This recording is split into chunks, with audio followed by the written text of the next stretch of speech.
Good morning all of you. So here is today's the Hindu newspaper news analysis. और अगर आपको इस lecture की पीडीएफ चाहिए तो आप टेलीग्राम से जाके डाउनलोड कर सकते हैं, जिसका लिंक आपको डिस्क्रिप्शन बॉक्स में मिल जाएगा। शुरू करते हैं आज का द हिंदू। तो जो सबसे पहली न्यूज है वो है supreme court to hear EWS quota case today. तो जो इकोनॉमी वीकर सेक्शन को कोटा दिया गया है उसके बारे में ये न्यूज है। तो जो इकोनॉमी वीकर सेक्शन को कोटा दिया गया है तो वो 10% दिया गया है, तो ये ध्यान रखिएगा। इसके अलावा जो कॉन्स्टिट्यूशन में अमेंडमेंट किया गया था वो किया गया था 103rd अमेंडमेंट। और जो आर्टिकल 15 और 16 है फंडामेंटल राइट से रिलेटेड, उनमें अमेंडमेंट किया गया था।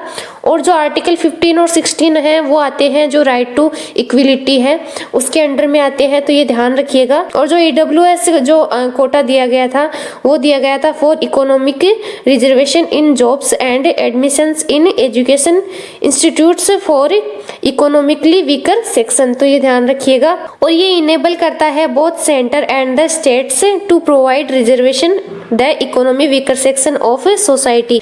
इसके अलावा जो इंदिरा साहनी का केस आया था 1992 का, उसमें बोला गया था कि जो रिजर्वेशन है वो मैक्सिमम 50% होना चाहिए, 50% से ज़्यादा नहीं होना चाहिए। तो अभी जो रिजर्वेशन का कोटा है उसमें जो एससी है उसको रिजर्वेशन दिया जाता है 7.5%, तो ये ध्यान रखिएगा। और जो एसटी है उसको दिया जाता है 15%, और जो ओबीसी है उसको दिया जाता है 27%, और जो ईडब्ल्यूएस है उसे दिया गया है 10%। तो इन सबको टोटल करें तो ये 59.50 होता है। तो ये जो इंदिरा साहनी का केस था जिसमें बोला गया था कि 50% होना चाहिए मैक्सिमम रिजर्वेशन, तो उसकी जो रिकमेंडेशन थी उस पर ये केस है वो खरा नहीं उतरता है। इसको कई बार क्रिटिसाइज भी किया जाता है, तो ये ध्यान रखिएगा। इसके अलावा एक एडिटोरियल भी दिया हुआ है जो इसी के रिगार्डिंग है, जो इकोनॉमी वीकर सेक्शन है।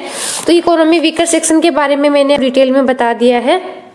तो जो अगली न्यूज है वो है soldiers celebrate new year with tricolour at Galwan valley. तो जो गालवान वैली है उसकी लोकेशन हम देख लेते हैं।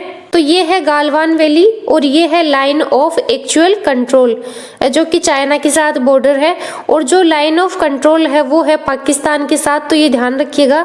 जो एलओसी है वो है पाकिस्तान से रिलेटेड और जो एलएसी है वो रिलेटेड है चाइना से, तो ये ध्यान रखिएगा। ये है सियाचिन ग्लेशियर और ये है लद्दाख और ये है जम्मू कश्मीर। इसके अलावा जो गालवान रिवर है वो ओरिजिन होती है काराकोरम रेंज से, तो ये ध्यान रखिएगा। और जो गालवान रिवर है वो ट्रिब्यूटरी है जो श्योक रिवर है उसकी। और अगर बात करें श्योक रिवर की तो वो ट्रिब्यूटरी है जो इंडस रिवर है उसकी ट्रिब्यूटरी है, तो ये ध्यान रखिएगा। तो जो अगली न्यूज है आईसीएमआर ने अप्रूव कर दिया है किट टू डिटेक्ट ओमिक्रॉन। तो जो आईसीएमआर है उसके बारे में हम देख लेते हैं। जो आईसीएमआर है इसे बोला जाता है Indian council of medical research, तो ये ध्यान रखिएगा। और ये एक तरह की अपेक्स बॉडी है और ये आती है ministry of health and family welfare के अंडर में। और जो 2007 है उसमें जो ऑर्गेनाइजेशन है उसने एस्टेब्लिश किया था clinical trials registry which is India's national registry for clinical trial, तो ये ध्यान रखिएगा। और जो इसका फॉर्मेशन किया गया था वो किया गया था 1911 में एज IRFA, और जो 1949 है उसमें से रीनेम कर दिया गया था ICMR जिसे बोला जाता है Indian council of medical research. और जो बलराम भार्गव है वो अभी इसके डायरेक्टर जनरल है। और जो पेरेंट ऑर्गेनाइजेशन है जैसा मैंने पहले बताया ये है ministry of health and family welfare. तो जो आगे की न्यूज है वो एक इम्पोर्टेंट पर्सनैलिटी के रिगार्डिंग है जिन्हें बोला जाता है सिंधु ताई, तो इनको बोला जाता है मदर ऑफ ऑर्फन चिल्ड्रंस। तो जो आगे की न्यूज है वो है नीति आयोग के रिगार्डिंग। तो इसमें अगर आप राजस्थान से आते हैं तो आपके लिए ये न्यूज काफी इम्पोर्टेंट हो जाती है। तो इसमें बोला गया है कि राजस्थान ने क्लेम किया है कि उसको जो नीति आयोग की जो रिपोर्ट है हेल्दी स्टेट्स प्रोग्रेसिव इंडिया, जो कि रिपोर्ट पब्लिश की जाती है नीति आयोग के द्वारा, तो उसमें बोला गया है कि राजस्थान को लो रैंकिंग दी गई है, ये बोला गया है राजस्थान के द्वारा, तो ये ध्यान रखिएगा। तो इसमें जो राजस्थान की रैंकिंग है वो है 16th। तो जो नीति आयोग है उसका स्टैटिक पोर्शन हम देख लेते हैं। तो जो नीति आयोग है उसकी फुल फॉर्म है national institution for transforming India, तो ये ध्यान रखिएगा। और ये एक तरह की apex public policy think tank है of the government of India. और इसे एस्टेब्लिश किया गया था 2015 में to replace the planning commission which followed a top down model. तो जो प्लानिंग कमीशन है वो टॉप डाउन मॉडल फॉलो करता था, जबकि जो नीति आयोग है वो बॉटम अप अप्रोच रखता है और जो प्लानिंग कमीशन है वो टॉप डाउन मॉडल रखता था। इसके अलावा जो नीति आयोग है उसमें शामिल होते हैं all the state chief ministers along with the chief minister of Delhi and Puducherry और lieutenant governors of all union territories and a vice chairman nominated by the prime minister. और जो एडिशन में होते हैं वो होते हैं temporary members are selected from leading universities and research institutes. These members include a chief executive officer, 4 ex officio members and 2 part time members. तो ये ध्यान रखिएगा। और जो पेरेंट मिनिस्ट्री होती है वो होती है मिनिस्ट्री ऑफ प्लानिंग, तो ये ध्यान रखिएगा। और जो चेयरपर्सन होते हैं वो होते हैं प्राइम मिनिस्टर, जो भी है नरेंद्र मोदी। तो आगे एडिटोरियल्स दिए हुए हैं, तो ये वाला एडिटोरियल बात करता है चाइना और अमेरिका के बारे में। तो इसमें जो इम्पोर्टेंट ऑर्गेनाइजेशन दे रखी है उसके बारे में हम देख लेते हैं। तो इसे बोला जाता है ASEAN the association of south east Asian Nations. तो ये ध्यान रखिएगा। और जो इसका मोटो है वो है one vision, one identity, one community. तो ये ध्यान रखिएगा। और जो सेक्रेटरी जनरल है वो है लिम जोक होई और जो इसका हेडक्वार्टर है वो है जकार्ता में। तो ये ध्यान रखिएगा। और जो इसे एस्टेब्लिश किया गया था वो किया गया था 8 अगस्त 1967 अंडर द बैंकॉक डिक्लेरेशन। तो ये आपसे क्वेश्चन पूछा जा सकता है कि जो बैंकॉक डिक्लेरेशन है वो किससे रिलेटेड है, तो वो आसियान से रिलेटेड है।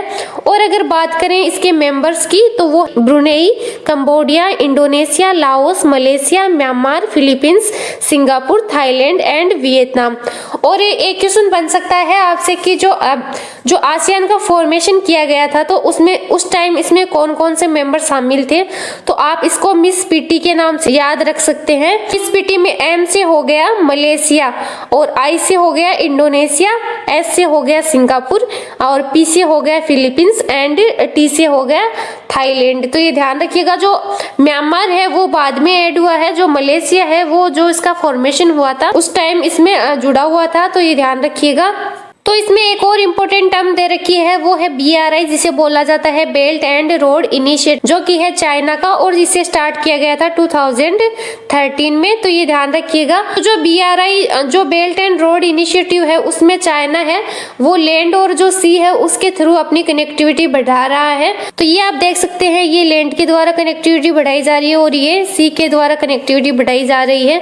तो BRI किससे रिलेटेड है, तो ध्यान रखिएगा वो चाइना से रिलेटेड है। तो जो आगे का एडिटोरियल है वो बात करता है वन नेशन वन एनजीओज के बारे में। तो ये जो एडिटोरियल आया है ये आया है अभी जो गवर्नमेंट के द्वारा कुछ जो एनजीओज थे उनके लाइसेंस रद्द कर दिए गए थे। तो इसमें आप एक इम्पोर्टेंट जो टर्म है वो याद रखिएगा, वो है FCRA, जिसे बोला जाता है फॉरेन कंट्रीब्यूशन रेगुलेशन एक्ट। ये आता है मिनिस्ट्री ऑफ होम अफेयर के अंडर में। तो इसमें 2010 में जो अमेंडमेंट किया गया था उसमें बोला गया था कि जो सेक्शन 5 है FCRA का वो डिफाइन करता है कि जो गवर्नमेंट है वो जो एनजीओज है उनपे रेस्ट्रिक्शन लगा सकती है। एक चीज ध्यान रखिएगा, जो इसका लाइसेंस है वो वैलिड रहता है 5 ईयर के लिए, बाद में इसे रिन्यू करवाना पड़ता है।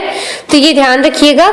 जो सूडान के प्राइम मिनिस्टर हैं अब्दुल्ला हमडोक के द्वारा अभी रिजाइन कर दिया गया है, तो उसके रिगार्डिंग ये एडिटोरियल लिखा गया है।